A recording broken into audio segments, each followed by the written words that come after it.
Technological advancement की जो arm race है इससे पीछे जाना है। दोनों कंट्रीज को कश्मीर डिस्प्यूट को रिजॉल्व करना होगा। Without resolving the Kashmir dispute कुछ भी नहीं हो सकता। दोनों कंट्रीज के बीच में पीस नहीं आ सकता। सो पीस कैसे आएगा जनाब? ऑफेंसिव मिलिट्री डॉक्ट्राइंस को टेम डाउन करना होगा, आर्म्स रेसिंग को टेम डाउन करना होगा, कश्मीर डिस्प्यूट को कश्मीरियों की उमंगों के मुताबिक, यूनाइटेड नेशंस की रेजोल्यूशन के मुताबिक रिजॉल्व करना होगा, out of the box solution के साथ जाना होगा। हाँ, टेररिज्म इस खित्ता का मुश्तरका मसला है। एक जॉइंट एफर्ट्स के जरिए टेररिज्म को खत्म करना होगा। यही न्यू दिल्ली के इंटरेस्ट में है, यही इस्लामाबाद के इंटरेस्ट में है, और मुझे शामिल करने दीजिए काबुल को, यही काबुल के इंटरेस्ट में है। कॉन्फिडेंस बिल्डिंग मेयर्स की तरफ जाना होगा, पीपल टू पीपल कांटेक्ट बढ़ाना होगा, सार्क को फॉल करना होगा। यकीन कीजिए कि इस खित्ता में 2 अरब से ज्यादा लोग रहते हैं। अगर यहां पे रीजनल कनेक्टिविटी, अगर यहां पे इकोनॉमिक कोऑपरेशन के फिनोमिनन को बढ़ावा दिया जाए, आप देखें कि यह खित्ता कितना एक प्रोग्रेस करेगा, बहुत ज्यादा। इंडिया को समझना चाहिए, वो खुद को अपनी वो जो एक हेजेमोनिक डिजाइन्स हैं उनके, उनको उनको रिविजिट करने की जरूरत है। आपको तो इस खित्ता में कॉपरेशन की तरफ लोगों को लेकर जाना है। आप अपनी जो आपके हेजेमोनिक डिजाइन्स हैं, आप जो अपनी डोमिनेंस कायम करना चाह रहे हो, इससे तो खिता को नुकसान होगा, बल्कि खुद आपको नुकसान होगा। मुझे लगता है कि इंडिया को रिस्पॉन्सिबल बिहेवियर अडॉप्ट करना होगा, और जब इंडिया रिस्पॉन्सिबल बिहेवियर अडॉप्ट करेगा तो खित्ते की बाकी कंट्रीज भी उन्हीं की डगर पे चलेंगी। जो मैं स्टैब्लिश करना चाह रहा हूं, 2 अरब के करीब लोग हैं। इन लोगों को रोटी चाहिए, इन लोगों को जॉब्स चाहिए, इन लोगों को प्रोग्रेस चाहिए, इन लोगों को जीडीपी चाहिए, इन लोगों को जीएनपी चाहिए, इन लोगों को पर कैपिटा इनकम चाहिए। कंट्रीज की बात कर रहा हूं, मैं तमाम कंट्रीज की बात कर रहा हूं। क्लाइमेट चेंज का थ्रेट हमारे सर पे खड़ा है। क्या करेंगे भाई इसके साथ?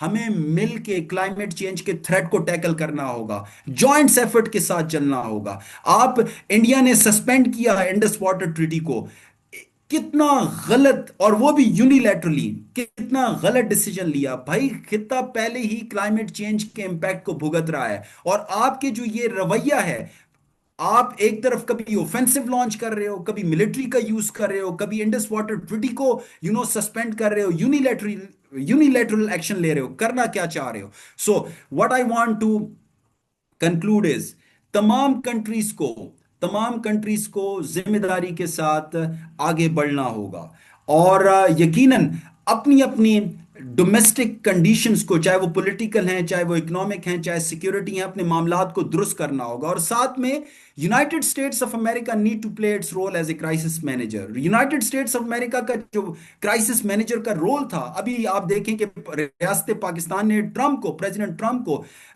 नोबेल पीस प्राइज के लिए नॉमिनेट किया है। क्यों नॉमिनेट किया है? क्योंकि उन्होंने इंडिया और पाकिस्तान के बीच में मेजर वॉर को अवॉइड किया। सो मैं समझता हूं कि उनका ये रोल आगे भी चलना चाहिए। साथ में चाइना को रोल प्ले करना चाहिए। खित्ता जंग का मुतहम्मिल नहीं हो सकता, ये किसी के भी इंटरेस्ट में नहीं है, ना पाकिस्तान, ना इंडिया, ना चाइना, ना यूनाइटेड स्टेट्स ऑफ अमेरिका, ना दुनिया के लिए। सो हम सब लोगों को कलेक्टिवली आगे बढ़ना है और पीस के ख्वाब को शर्मिंदा ताबीर करना है। सो ये जो चेंजिंग करेक्टर ऑफ वॉरफेयर हैं, यकीनन टेक्नोलॉजिकल एडवांसमेंट की वजह से करेक्टर ऑफ वॉरफेयर चेंज हो रहा है, लेकिन साथ साथ हमें इस चीज का भी इदराक होना चाहिए कि ये जो टेक्नोलॉजिकल एडवांसमेंट है, इसके जो यकीनन इसके एडवांटेजेस हैं, लेकिन इसके डिसएडवांटेजेस भी हैं। तो हमें जॉइंटली एक रोड मैप, एक मैकेनिज्म तैयार करना है और इन खतरात से निपटना है। जी, that was all from my side. Now the forum is open for question answer, please. Thank you very much for your sir presentation, very comprehensive. तो सर बीच में थोड़े मसले आ गए थे, आई थिंक ये इंडिया से ही मुझे लग रहा है, क्योंकि मैंने इस तरह की एडवर्टाइजमेंट की हुई थी, तो मुझे ये लग रहा है कि इंडिया तक ये चीज़ें चली गई हैं। तो मुझे ये लग रहा है कि सम टाइम ना इंडिया के वो चीज़ें मतलब होती रहती हैं। तो जो भी डिस्ट्रप्शन आई उसके लिए सॉरी। अच्छा, इट्स तो रियली ओके, इट्स रियली हाँ, ओके। तो मुख्तलिफ सवाल अस्सलाम वालेकुम सर। सर रिदा रिदा सवाल करना चाहेगी, तो मैं over to you Rida ji, madam. Sir this is Rida वालेकुम सलाम। कायनात। I have done MPhil in International Relations from National Defense University. My thesis topic was on dynamics of arms race in outer space, Pakistan quest for space security. It was same the action reaction trend in which I have done the case study between India and Pakistan's space capabilities, the challenge Pakistan faced to acquire its space capabilities, and what are the technologies that the India has worked on with the cooperation of US, Great. and what are the threats that Pakistan is faced by India space capabilities that is much increased than if we compare it with the Pakistan. So my question is that if like the person like I have done the thesis or my research on the space security or on the warfare, now I am facing rejection because it is the most important topic as your whole literature or your whole discussion was on about.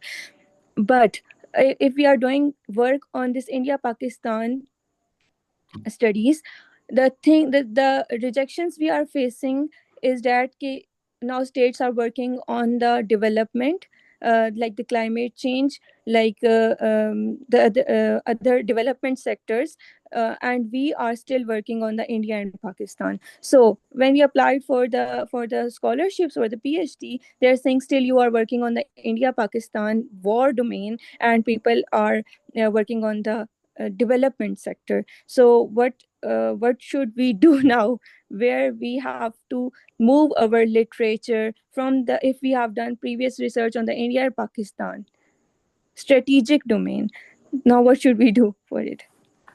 Okay, Rida Kainat, first of all, I really appreciate you for your research and the topic which you selected.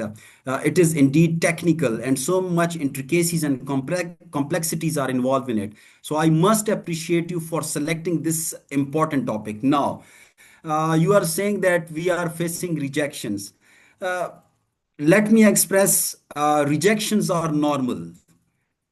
Rejections are normal. These rejections basically push us to move ahead and to increase our resilience. If I give you my own example, so the book which which Shafkat mentioned or Shazia mentioned, this changing patterns of warfare between India and Pakistan, navigating the impact of new and disruptive technologies. So it was initially rejected. It was initially rejected, but now the same very book is available in top 100 universities of the world, including Massachusetts Institute of Technology, including Harvard.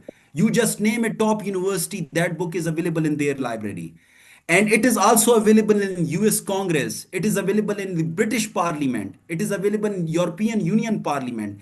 It is all across the world. Thank you, So sir, for your motivation initially, because I Rida, was very disheartened. Rida, initially there you will face rejections, but remember, don't focus on rejections. Focus on your passion. Maximize your skill. I request you all, please. I request you all. Listen this very carefully. I request you all to equip yourself with knowledge, expertise, and skills, and excel in life. It's all about excellence.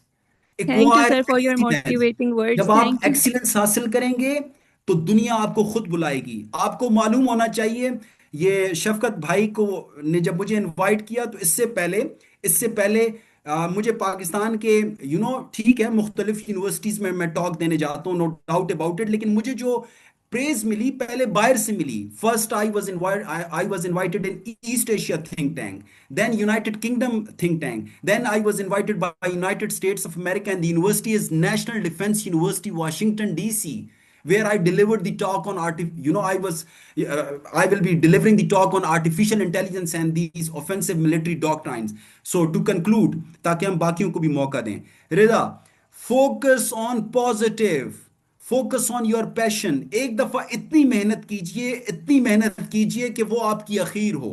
उसके बाद outcome जो भी निकले, licence इन इंसान इल्ला मा सा, man can nothing but what she or he strives for. So you need to fight, you need to struggle, you need to move on, you need to invest your resources and energies and time and get this excellence. याद रखिए, कामयाबी से ज्यादा excellence important है.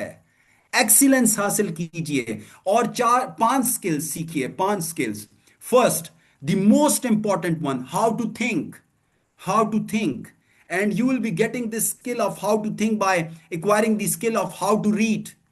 How to read. The more you read, you will be flying across the horizons. So, how to think, how to read, how to write, how to communicate, and lastly, the most important one, how to listen. So, these five skills are very much important, and these skills are all across the disciplines. I mean to say, it's not about social sciences only. In natural sciences too, we need to acquire these five skills: how to think, how to read, how to write, how to communicate, and how to listen. When we will have basic skills, trust me, there is no competition in the market. आप लोग कहोगे कि sir अभी ऐसी, trust me, there is no competition in the market. आपको बंदा नहीं मिलता कोई यार. आप जब फिलोसफिकल अंडरस्टैंडिंग देखते हो, मेथोडोलॉजिकल अंडरस्टैंडिंग देखते हो, थ्योरेटिकल अंडरस्टैंडिंग के लिए बंदा तलाश करते हो, रिसर्च स्किल वाला बंदा तलाश करते हो, आपको कोई बंदा ही नहीं मिलता है यार. मैं बता रहा हूं, मैं 9 साल से यूनिवर्सिटीज में पढ़ा रहा हूं. मैंने बड़ी खाक छानी है. 2 बैचलर्स किए हैं, 2 मास्टर किए हैं, एक एमफिल किया गोल्ड मेडल के साथ, और एक पीएचडी की है. इसके अलावा आप देखें कि डेवलपमेंट सेक्टर में रहा हूं, पब्लिक सेक्टर में रहा हूं. उसके बाद बड़ी जिम्मेदारी के साथ मैं आप लोगों के सामने ये बात करना चाह रहा हूं. जब आप बात आती है ना कॉम्पिटेंस की, so there is no competition. आपको फोकस करना है पॉजिटिव पे. ठीक है. अच्छा, साथ में ये कमेंट्स में कुछ क्वेश्चंस हैं. आसमा जमशेद पूछा है उन्होंने कि व्हाट अबाउट कश्मीर इशू. जैसे मैंने अपनी टॉक में कहा, resolution of Kashmir dispute is at the centre of enduring nature of rivalry between India and Pakistan. India and Pakistan must resolve this Kashmir dispute. India must understand, without resolving Kashmir dispute in line with United Nations Security Council resolution, in line with the aspiration of Kashmiri people, in line with all stakeholders, including Pakistan and India, ये खित्ता progress नहीं कर सकता. Out of the box solution की तरफ हमें जाना होगा. ये रिजॉल्व हो सकता है आसमा जमशेद, ये रिजॉल्व हो सकता है, लेकिन out of the box solution के साथ जाना होगा. बीबी शहीद को आप देखें, मियां नवाज शरीफ साहब को देखें, को देखें, prime minister Imran Khan, former prime minister Imran Khan को देखें, पाकिस्तान की तमाम leadership, be that civilian, be that military, वो out of the box solution के साथ आए. और वाजपेयी और प्रेसिडेंट मुशर्रफ तो बहुत करीब पहुंच गए थे रिजॉल्व करने के लिए कश्मीर डिस्प्यूट. लेकिन बदकिस्मती से उस वक्त नहीं हुआ और इंडिया एकदम पीछे हटा. So what I want to establish is out of the box solution, and it is important for both. Mian Sher Khan कह रहे हैं कि दोनों कंट्रीज टेररिज्म, ये आप देखिए मियां शेर, जैसे मैंने अपनी टॉक में कहा, both countries blame each other for involvement in terrorism. हम ये नहीं कह रहे कि कोई एक कंट्री बिल्कुल पाक है और दूसरी, हम ये कह रहे हैं मसाइल हर तरफ हैं. मसाइल इंडिया में हैं, मसाइल पाकिस्तान में हैं, मसाइल अफगानिस्तान, मसाइल पूरी दुनिया में हैं. देखिए, दहशतगर्दी का कोई मजहब नहीं है. दहशतगर्दी की कोई गर्दी एक मुश्तरका मसला है और इसको मुश्तरका तरीका से ही इसको हल करना है. एक मैकेनिज्म है इंडिया और पाकिस्तान के बीच में जिसको बोलते हैं joint anti terrorism mechanism, JATM. So JATM is the solution to eradicate the menace of terrorism from यहाँ से खिता से. बिलाल अहमद ने पूछा है what is meant by compellence. देखिए, जैसे मैंने पहले कहा था कि deterrence is a phenomenon where you make your adversary understand that if you will be taking a certain course of action, so it will come up with lethal consequences. So that fear basically make that adversary understand to not take a specific action. मतलब deterrence में आप अपने adversary को मजबूर करते हो कि कोई एक्शन नहीं लेना, कोई ऑफेंसिव एक्शन नहीं लेना. जबकि दूसरी तरफ है कॉम्पेलेंस. कॉम्पेलेंस कहते हैं यू कॉम्पेल, यू पुश, यू कोयर्स, ठीक है, एडवर्सरी को, अदर पार्टी को, कि आपने कोई एक्शन, मतलब एक मखसूस एक्शन लेना है. जैसे इंडिया की सूरत में अगर आप देखें, पुलवामा का जब टेररिस्ट इंसिडेंट हुआ जिसको पाकिस्तान ने कंडेम किया, so what India did, India ने पाकिस्तान की जो कंडेमनेशन थी या पाकिस्तान की इन्वेस्टिगेशन को, जॉइंट इन्वेस्टिगेशन की जो ऑफर थी, उसको रिजेक्ट करके इंडिया ने limited use of force, surgical strike की 26 फरवरी को. So that was basically compellence. What Pakistan did, Pakistan on the very next day, based on this Operation Swift Retort, befitting response दिया 27 फरवरी को. So what was that? That was basically deterrence. मतलब India ने पाकिस्तान को compel करने की कोशिश की to take action against alleged non state actors in Pakistan, in जो कि पाकिस्तानी टेरिटरी में है. सो पाकिस्तान ने उसको कंडेम किया. पाकिस्तान ने कहा कि ऐसा कुछ नहीं है हमारी सरजमीन पे, और हम हक रखते हैं टू डेटर इंडिया. और फिर उसके बाद पाकिस्तान ने बिफिटिंग रिस्पॉन्स दिया on the next very day. So basically ये है कॉम्पेलेंस एंड डेटरेंस. और ये जो क्विड प्रो को प्लस है, बेसिकली क्विड प्रो को प्लस कहते हैं टिट फॉर टैट को. जैसा करोगे वैसा ही जवाब मिलेगा. अगर इंडिया सर्जिकल स्ट्राइक करेगा तो पाकिस्तान भी सर्जिकल स्ट्राइक करेगा. अगर इंडिया मल्टी डोमेन वॉरफेयर की तरफ जाएगा तो पाकिस्तान भी मल्टी डोमेन वॉरफेयर की तरफ जाएगा. अगर इंडिया ड्रोन यूज तो पाकिस्तान भी ड्रोन यूज करेगा. मतलब it is basically, Bilal Ahmad, it is basically a tit for tat phenomenon. ठीक है. सो हमाद गिलानी कह रहे हैं कि व्हाट अबाउट अनमैन्ड व्हीकल्स. अच्छा, यूएवीज. देखिए ये जो ड्रोन्स हैं, ड्रोन्स एक न्यू टेक्नोलॉजी है. और अब तो जनाब एआई लेड ड्रोन्स आ रहे हैं. आई मीन टू से आर्टिफिशियल इंटेलिजेंस बेस्ड ड्रोन्स आ रहे हैं. यहां पे चूंकि एआई का जिक्र आ गया तो मैं बताना चाहता हूं कि artificial intelligence is basically simulation of human mind. मतलब मशीन जब इंसान की तरह सोचने लग जाएगी तो उसको क्या कहते हैं, artificial intelligence. So different scholar propose और different scientist propose different stages of AI. कुछ ने कहा 7 स्टेजेस हैं, कुछ ने कहा 5 स्टेजेस हैं. मैं यहां पे कन्वीनियंस ऑफ द ऑडियंस के लिए 3 स्टेजेस के साथ जाऊंगा. एक है नैरो एआई, एक फिर उसके बाद है अगली स्टेज स्टेबल एआई, और आखिरी स्टेज है सुपर एआई. नैरो एआई में, जिसको वीक एआई भी कहते हैं, उसमें ह्यूमन इनपुट ज्यादा होती है. मतलब मशीन एआई बेस्ड होती है, बट मशीन एआई को इनपुट कौन फराहम कर रहा है, इंसान. ह्यूमन इनपुट लूप में ज्यादा है. उसके बाद नेक्स्ट स्टेज है स्टेबल एआई. स्टेबल एआई में मशीन के पास ऑटोनॉमी निस्बतन ज्यादा होती है फर्स्ट स्टेज के, और ह्यूमन इनपुट निस्बतन कम होती है फर्स्ट स्टेज के.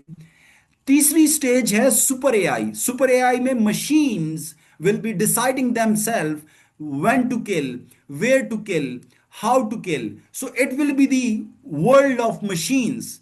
मशीन्स की मर्जी होगी, मशीन सोच विचार करेंगे, मशीन डाटा कलेक्ट करेगी, मशीन डाटा एनालिसिस करके डिसीजंस कर रहे होंगे. नाउ ये जो ड्रोन्स हैं, ये एआई लेड होने जा रहे हैं जनाब. ये ड्रोन्स जब ये फुली ऑटोनोमस हो जाएंगे तो जो जंगें लड़े जाएंगी, ह्यूमन इनपुट कम हो जाएगी, और machines will be fighting wars. So यकीनन एक बहुत खतरनाक मामला होगा, बहुत खतरनाक मामला होगा. और इसी खतरनाक मामला को देखने के लिए पाकिस्तान और इंडिया को और दुनिया भर की ग्रेट पावर्स को एक मैकेनिज्म बनाने की जरूरत है, अच्छा सर। कि अच्छा। जिसमें मैकेनिज्म बना के इन टेक्नोलॉजीज के थ्रेट्स को मिटिगेट करने की जरूरत है. जी, थैंक यू कोई वेरी मच क्वेश्चन और? जी. Sir, thank you very much for your time sir. Due to time ने हमने टाइम रखा हुआ था, तो उसकी वजह से ना मीटिंग एंड होने वाली है। तो हम कंक्लूजन की जी. तरफ जाएं, अगर आप फॉलो करें तो हमें। जी, प्लीज प्लीज प्लीज जनाब, please. Thank you very much, आप सब ने पार्टिसिपेट किया, आप सबको हम वेलकम करते हैं। तो हम एक ऑर्गेनाइजेशन बना चुके हैं, तो हम सब आपको जो है ना वेलकम करते हैं, आपका शुक्रिया अदा करते हैं आपने अटेंड किया। और स्पेशली सर का हम बड़ी शुक्रिया हम अदा करते हैं कि आप सर आए और हमें एडुकेट किया। आपने अच्छा लेक्चर दिया, आपने अच्छा एक नैरेटिव बताया है कि पाकिस्तान इंडिया के बारे में कि क्या हो रहा है। तो क्योंकि ये खिता जो है बड़ा अहम खिता है, क्योंकि उसकी वजह से दो न्यूक्लियर वेपन्स कंट्री अगर आपस में लड़ते हैं तो उनके क्या कॉन्सिक्वेंसेस निकलेंगे। तो sir thank you very much, आपने हमें टाइम दिया। और मैं सबका शुक्रिया अदा करूंगा कि आप लोगों ने भी टाइम दिया। और इंशाल्लाह इस मैंने सोचा है कि इंशाल्लाह हर वीक हम कोई ना कोई अच्छा स्पीकर लेके आएंगे कि हमें एडुकेट करे, हमें समझाए और हमें जो है ना लेक्चर दे। तो इंशाल्लाह ये जो है शुरुआत की है हमने, नौजवानों ने की है, और ये एक सबसे अच्छी चीज़ है कि नौजवानों ने ये इनिशिएटिव लिया है। तो इंशाल्लाह आप देखेंगे एक अच्छा इनपुट जाएगा, गवर्नमेंट को अच्छा इनपुट जाएगा, स्टेक होल्डर जो मुल्क में है उनको अच्छा ही मैसेज जाएगा कि हम जो है ना के इनिशिएटिव लिया है। और यूथ, क्योंकि यूथ को ना का इनपुट होना ज़रूरी है किसी भी फॉरेन पॉलिसी के लिए, किसी भी पॉलिसी बनाने के लिए यूथ का एक इनिशिएटिव होना या यूथ का इनपुट होना ज़रूरी है। तो हमने सोचा कि इतना एक्सपोजर इस्लामाबाद में लिया है, पीएचडी स्कॉलर भी हैं, तो अच्छे अच्छे माइंड को लिया है हमने, अच्छे अच्छे स्कॉलर्स को लिया है कि भाई आए, हमें समझाएं, हमें एडुकेट करें, मिलजुल के इंशाल्लाह इसको इस ऑर्गेनाइजेशन को मिलजुल के एक अच्छी ऑर्गेनाइजेशन बनाएंगे। और इंशाल्लाह वेरी सून इसको हम लॉन्च भी करने जा रहे हैं, मतलब इनोग्रेशन करने जा रहे हैं इस्लामाबाद में। और आप सबको इंशाल्लाह इनवाइट करेंगे, आप भी आइएगा। और इंशाल्लाह हमने सर तीन चीज़ें शफकत एक चीज, जी सर हमने शफकत ना। एक जस्ट मैं एक लाइन बोलना चाहूंगा, एक जी जी लाइन सर। बोलना चाहूंगा क्योंकि मैं शुक्रिया नहीं अदा कर पाया। जी सर। मैं अपने तमाम पार्टिसिपेंट का इंतहाई मशकूर हूँ जिन्होंने इतनी पेशेंस के साथ हमारी गुफ्तगू सुनी। हम एक नाचीज से स्टूडेंट हैं, हम एक नाचीज से इंसान के आदमी भी नहीं हैं।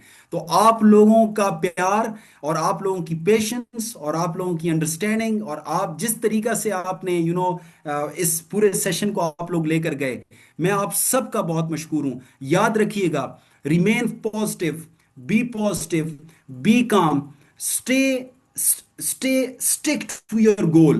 एक अपने ख्वाब देखिए, फिर उनके लिए मेहनत कीजिए, इतनी मेहनत कीजिए कि आपके घर वाले, इर्द गिर्द के लोग हैरान हो जाएं कि यार ये चाहता क्या है ये इंसान। आपकी जो मेहनत है इतनी खामोशी के साथ, इतनी बढ़ावे के साथ वो होनी चाहिए कि कामयाबी खुद आपका शोर मचाए। This is not just motivation, I am telling you, you people can do it. So I have hopes from you people, I believe in your potential and I believe कि एक दिन आप चमकेंगे। और आप लोगों ने बिल्कुल परेशान नहीं होना, ना रिजेक्शन से, ना कोई आपको इग्नोर करे किसी से भी। ये देखे ना, शफकत ऑर्गेनाइजेशन के साथ आ गए, चल रहे हैं, मैं इनको पिछले 7-8 सालों से देख रहा हूं। और ये आगे ग्रो करेंगे, हम सब ने मिल के आगे ग्रो करना है। तो मैं आप सबका बहुत मशकूर हूं कि मुझ जैसे एक आम इंसान, नाचीज इंसान की आपने गुफ्तगू सुनी। मैं हमेशा, मेरी सर्विसेज आप लोगों के लिए रहेंगी। 24/7 आप मुझसे कांटेक्ट कर सकते हैं। मैं नमल रावलपिंडी में होता हूं और एक आम स्टूडेंट की तरह वहां पे अपनी खिदमत सर अंजाम दे रहा हूं। जी Shafqat, over to you. Thank you very much sir. मैं इधर इस चीज़ का मौके का फायदा उठाते हुए मैं सर के बारे में बोलना चाहूँगा। सर माशाल्लाह एक पीएचडी स्कॉलर भी हैं, एचओडी भी हैं, और माशाल्लाह सर अच्छे मोटिवेटर भी हैं। सर की मोटिवेशन हम मुख्तलिफ प्लेटफॉर्म पे सुनते हैं, तो माशाल्लाह सर की अच्छी मोटिवेशन है। वेरी शॉर्टली आपने अच्छा जो है ना हमें गरमा दिया। और सर आपकी बड़ी मेहरबानी, आपने हमें मौका दिया। और सर मैं तीन चीज़ें लास्टली बोलना चाहूँगा कि हमने ना जी तीन जो है ना इस ऑर्गेनाइजेशन ने लिए हैं कि भाई हम एक यूथ एम्बेसडर या कैंप एम्बेसडर जो स्टूडेंट अभी पढ़ रहे हैं, तो उनको हम कोशिश कर रहे हो इस ऑर्गेनाइजेशन में उनका पार्ट बनाए। उसके बाद वेब सीरीज जिस तरीके का हमने जो है ना ये वेब सीरीज शुरू की है। और तीसरी सर इंटर्नशिप का, सर हमने इंटर्नशिप का भी एक अच्छा इनिशिएटिव लिया है कि बच्चों को ना उनके स्किल, गुड। वो हम हमारा फोकस जो स्किल पे है। हमने जो बीएस में हमने सीखा कि हमारे पास स्किल नहीं थे, तो हमने किस तरह की मुश्किलातें देखी, एमएस कर चुके थे फिर भी हमने लैकिंग कर रहे थे स्किल में। तो हम चाह रहे हैं कि जो भी बीएस वाले स्टूडेंट आएंगे तो उनकी उनकी जो स्किल जो है ना हम पॉलिश करें। तो इंशाल्लाह ये तीन चीज़ें जो है ना इंशाल्लाह इस 3 मंथ में ना हमें इस टारगेट को अचीव करना है। और इस ऑर्गेनाइजेशन के थ्रू इस मुल्क को, इस इसके मुल्क के लोगों को जो है ना मुख्त अच्छी रिसर्च से, अच्छी अवेयरनेस से जो है ना एक इंशाल्लाह अच्छा इम्पैक्ट जाएगा। इंशाल्लाह हमारा मुल्क भी आगे बढ़ेगा, हमारे लोग भी आगे बढ़ेंगे, ये मुल्क जो है ना खुशहाल होगा। और इंशाल्लाह जो है ना पाकिस्तान उस मंजिल को जाएगा जिस मंजिल को पाकिस्तान डिजर्व करता है। इंशाल्लाह पाकिस्तान G20 का हिस्सा बनेगा। इंशाल्लाह पाकिस्तान जो है ना मुस्लिम वर्ल्ड का ग्रेट पावर भी, और पाकिस्तान एशियन टाइगर भी बनेगा इंशाल्लाह। Sir thank you very much, आप सब ने पार्टिसिपेट किया। तो सर अगर आप कुछ लास्ट में बोलना चाहे तो thank you sir, thank you very much. Sir मैं बात बोलना। जी जी, अब जी आप जी बोल दें बस आप about you. Sir doctor Mohammad Saeed से ये रिक्वेस्ट थी कि जिन लोगों के क्वेश्चन है वो हम आपको फॉरवर्ड कर दें, तो आप उनके हमें आंसर कर दीजिए ताकि हम उनके जो क्वेश्चंस के आंसर है उनके साथ ग्रुप में शेयर कर देंगे, क्योंकि अभी टाइम कम है जिसकी वजह से आप उनको आंसर नहीं कर पा रहे। मेरे जैसा नाचीज बंदा हमेशा अवेलेबल है। आप सवाल कीजिए, मैं कौन होता हूँ जवाब देने वाला, मैं तो खुद एक सवाली हूँ। तो बहरहाल जो भी वो पूछना चाहते हैं पूछें, हम अपनी समझ के मुताबिक अपनी कम आयगी में अपनी समझ उनके सामने रखेंगे इंशाल्लाह। Thank you so much sir, आपने अपनी टाइम अपनी एफर्ट पुट की, बहुत अच्छा लगा। और सॉरी बीच में कुछ नहीं, चीजें कुछ आपको नहीं, फेस कोई करनी सॉरी नहीं। पड़ी। कोई सॉरी नहीं। Thanks to the dark forces, उनकी वजह से और देखिए हमने थैंक यू इल्म सो और मच आज इखलाकियात के को बिल्कुल आप लोगों डिस्कस। ने हमें ज्वाइन किया, सब अच्छा है। हमें टाइम दिया। जी, thank you. Stay blessed. Thank you very much. Lots of praise for you all. Stay blessed. Thank you very much. Thank you very much Thank sir. you. अल्लाह Thank you. हाफिज। Allah अल्लाह हाफिज। Hafiz. Thank you so much everyone for joining, for your time. And इंशाल्लाह फिर आपसे मिलते रहेंगे, और इंशाल्लाह उम्मीद है कि आप इस ऑर्गेनाइज जी जी इंशाल्लाह। आ, फसिया एंड करें इसको हम, आप इस ऑर्गेनाइज फिर भी ज्वाइन एंड। करेंगे, और इंशाल्लाह आपको बहुत कुछ सीखने का मिलेगा। और इंटर्नशिप आई हुई है, आप उसमें अप्लाई करें, इंशाल्लाह आपको अच्छा इधर बहुत ना, कुछ लर्न करने को मैं मिलेगा। नंबर नंबर शेयर कर लेता हूँ ना, जिसको अप्रोच करना है तो अप्रोच कर लो। जी, 363। Okay, thank you so much everyone. अल्लाह हाफिज। अल्लाह हाफिज। अच्छा फसिया आप रहे ना, आप किधर जा रहे हैं? 2 मिनट हम अगर बात कर लें। Okay sir. अख्तर आपको भी रहना है, शाह साहब आपको भी रहना है।